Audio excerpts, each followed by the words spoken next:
welcome back for another book review. Today we are talking about this one. So this is Fiber Magic, A Witch's Guide to Spellcrafting with Crochet, Knotwork, and Weaving by Opal Luna. Now this is one, I swear I added it to my to be bought list like the year it came out because it was advertised quite a bit, probably for release. Didn't know that. And I never got around to buying it. There was plenty of other ones I wanted to get and I just didn't know about this one. And then they had it at the library and I was like, oh, I can see if it's worth the money. Because some of the Not Magic books have been good, some of them have been not good. And this one was exactly what I was hoping for in all of the other ones, to be honest. So when I think about Not Magic, I feel like you can't not include like crochet and knitting and stuff like that because it's so like a part of it. It's a thing made out of knots, so why are we not talking about that in Not Magic?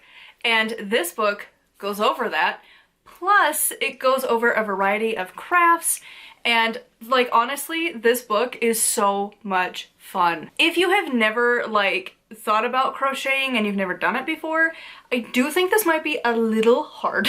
Like, I do think you might need to have like a little bit of experience. Like some of them I was like getting a little like, okay, can I do that? Or like, do I need to like kind of research this beforehand? I'm really not good, honestly though, at like reading a written instructional manual for crochet. I suck at that. I am a visual learner, specifically for that one in particular. Like I get so lost so fast. So like some of them I'm like, okay, that's gonna take a lot of brain power.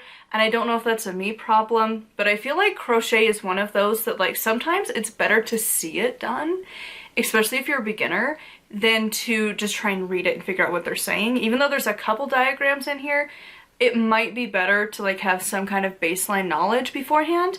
If you are new to crochet, a really good channel to look at to show you is Jada in Stitches. I have gone to her channel so many times. I've made a bunch of stuff from her channel. Like, she walks you through baby step style to learn how to crochet on pretty much all of her projects. She always assumes this is like your first time and just really walks you through super slow of what you're doing. And I feel like you might need a channel like that before you jump into some of these, but others are perfectly fine for you to just like do. There's a lot of crafts that aren't specifically crochet and they're just so much fun. This is one of those books I cannot wait to get a copy of myself. Again, there are a lot of crafts in here I want to do. There's one for like making an altar cloth and I'm like really wanting that. There's a specific reason I want to make an altar cloth instead of just using the ones I have. I want to have a much bigger one for a specific reason. And so like that's one of the crafts I would love to do. There's also like a crocheted witch's hat that I'm like, I want to do it. And they specifically in this book have you like use 3 different colors because you're using like the Maiden Mother Crone colors, but also as somebody who works with Morrigan, those are also colors often associated to her too.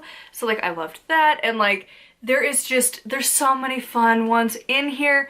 There's one to make like a spiderweb thing for Samhain and like these little viney things for in bulk. Like there is just a billion different tasks. Well, there's not a billion. There's a lot though of different crafts on different skill levels. There are things of like making a witch's ladder down to like just really random stuff. It's such a good resource. It's fully colored. So like you can kind of see what you're making here, and every single one of them had a picture. Like this is the hat actually I was talking about. Look at that. Isn't that beautiful? That would be so much fun. But like I love that it is every single one has a picture to go with it, because there are a lot of crochet and craft books that don't. Also recipe books that don't. And it's like, why? Why don't you have this?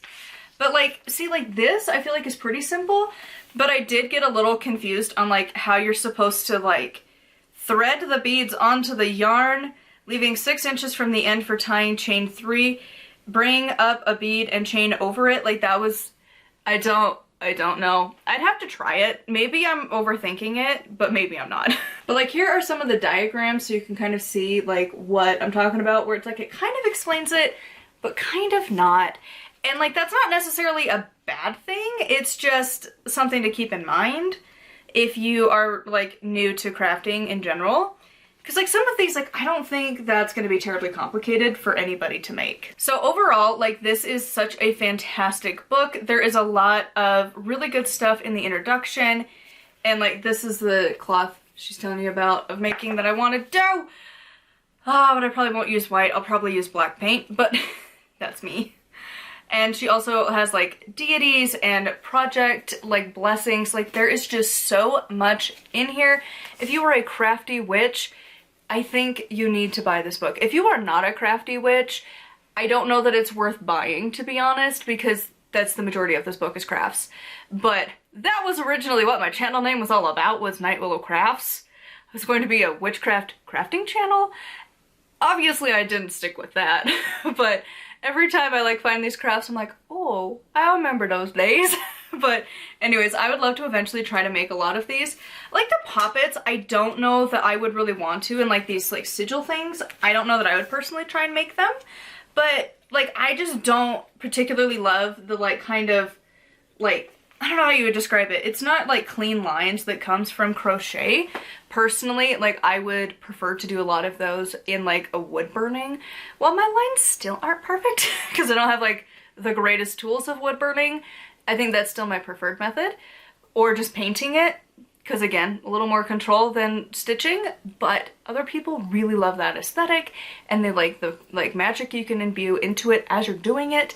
So like it's just a really fantastic resource for crafty witches. So anyways, the only other thing actually that I did want to mention is there was one in here that I think was like a cloak or something that she has you make, but a lot of these are like really big stitches for that kind of a thing. That's just not, if I could find it, would be awesome.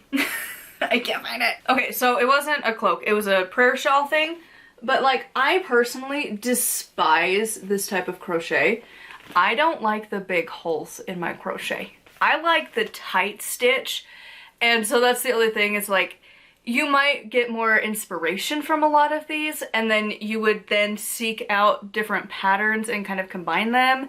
That might be getting into like intermediate to maybe even advanced categories of being able to change patterns and change how you're doing things to match what you're wanting. But like I personally hate that because like it offers no warmth and like you're just gonna get your fingers and stuff caught constantly. You walk through a door jamb more often than not, it's gonna snag on something. Every time I've had that kind of shawl, it does. It's just a pain in the butt. And so if it's tight stitches, it doesn't have that problem. Like there's one that I'm working on right now actually that I want to have done by Samhain, that I'm doing that. Like I'm doing a tight stitch and I took a pattern and changed it. I just have to continuously work on it because cloaks take forever to make, but we're getting there with it. But anyways, back on point. Like there are some crafts that like it gives you inspiration more so than maybe wanting to do the exact one. But overall, this is just such a good book. I highly recommend it for all of the crafty witches out there. So that's going to be it for this book review. I would love to hear your thoughts on this one in the comments down below. Huge thank you to my patrons. I'll have their names over here if you'd like to support me and get access to exclusive content, including my audiobook that's coming out next month. If you want to check that out, it's over on my Patreon. I'll have the first 3 chapters of my death book over here publicly on my channel, and the rest is going over onto my Patreon. It is a specific tier just for audiobooks of mine, so keep an eye out for that because it's gonna be posted every week, so you just get a chapter a week and then you can listen to it. Or if you want to wait until it's all done, I think this book will end in February, so keep an eye out for that over there. Speaking of my book, if you want to buy my death book, it's almost available. I think you're seeing this like the same like day or two that I'm recording this, so early August is when it comes out. And that is The Death Journey by my pen name, Raven Wells. I have a few pen names that I've kept in circulation. That's gonna be the witchcraft one. So Raven Wells is the author name. It is, I just didn't feel like using this channel name. I felt like that was just like too weird. So Raven Wells. So anyways, The Death Journey, that is my death book, obviously. It goes through the practical guide as a witch of handling death. This is not a death doula, death priestessing book. This is somebody died and you're the average person. What do you do as a witch? It goes over practicality, options. Not a lot of people know how many options there are available. A lot of places you can do green burial, traditional burial, cremation, aquamation. Some states now have terramation. go through all of those options, as well as like flower associations, specifically on the topic of death, because you don't find that. I've been kind of keeping an eye as I've worked on this project, and death things just aren't mentioned very often. So it's all in one book as you're going through it. Again, it has practical stuff, writing an obituary, to having a funeral service that's like kind of witchy and very witchy, and blessing the headstone and the gravesite, and how to do like a spreading of the ashes, practical stuff alongside magical. It's got it all in there, and so if you would like to check it out, it is coming out very soon. E-back, good lord, ebook, paperback, and hardback. Until next time, thank you so much for watching, and blessed be.